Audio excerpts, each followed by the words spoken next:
Neil, we come off the 4-2 victory last week, heading into the game tomorrow against i2i Orange.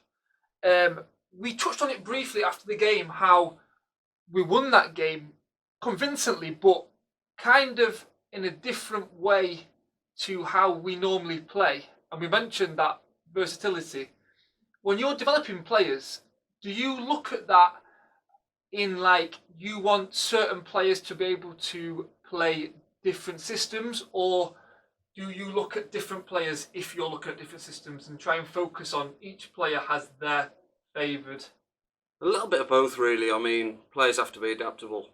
So, yes, we might set up a certain way or we might ask them to play a certain way. But as the game goes on, things can change. Might get down to 10 men, might need to change the formation. So, players have to be adaptable to that. But obviously, we set out the way that we want to play, set out the formation, go through things in training, what we want. But obviously, like I said, stuff does change. So, it's important that players are sort of bright enough, clever enough to be able to adapt to certain situations that happens in the game. So obviously a different challenge now tomorrow against i2i Orange. How do you assess that challenge? Every game at this level is sort of different. You have different teams, different ways that teams play. So we played a couple of i2i games last year.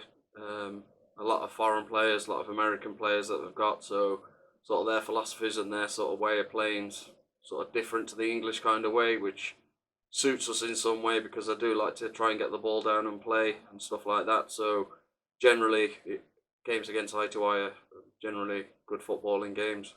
Yeah, I noticed that it is obviously the i2i soccer academy. So that American style of play, you touched on it, getting the ball down. Does that run throughout all of their teams? Because we've got i2i Blue coming up as well. Yeah, we've played. I think they've got around 6 teams, all different coloured teams. I think we've played probably 3 or 4 of the teams, and it's generally the same sort of philosophy of play. And they all, so obviously, on their scouting or recruitment, they look at that kind of player who can fit into their system. But to be honest, it's not really about them; it's about us. And I know for a fact if we go out with the right frame of mind, right mindset, we can beat anyone. Of course. They have their mindset. We have ours that I know that you and Asher both replicate in throughout the academy. Training tonight. What is included in the final preparations then for tonight?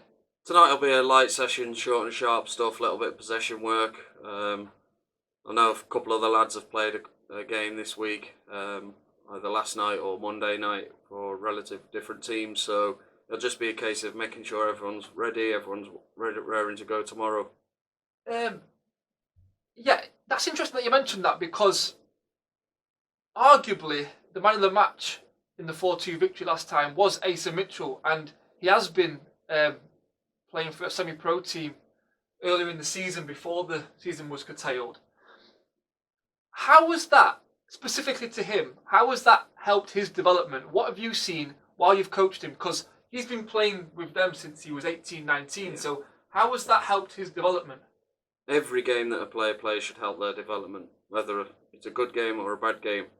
I always say to these players, look at the bad things that you've done in the game and how can you improve that. Looking at the good things all the time generally doesn't make you a better player. If you start looking at the bad areas of your game, stuff you need to work on, you're looking at that and identifying stuff like that, then you can start to improve as a player. And Asa, to be fair, he's a great player and always gives us 110%.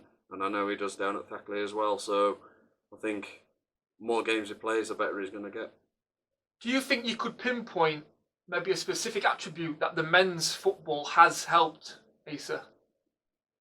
Definitely strength mentality.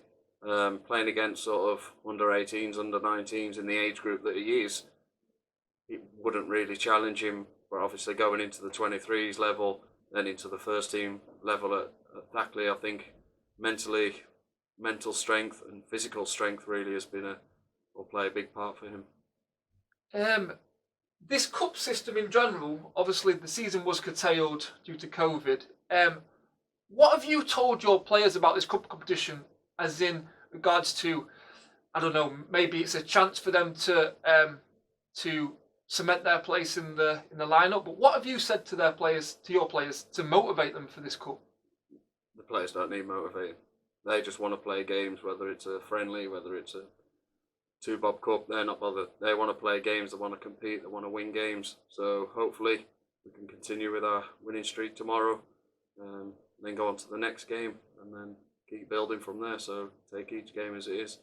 Obviously, with a lot of games coming up, we're having to use the squad a lot. So there'll be 2 or 3 changes for the game tomorrow that played against Emily, just to keep things fresh and keep trying to avoid as many injuries as possible.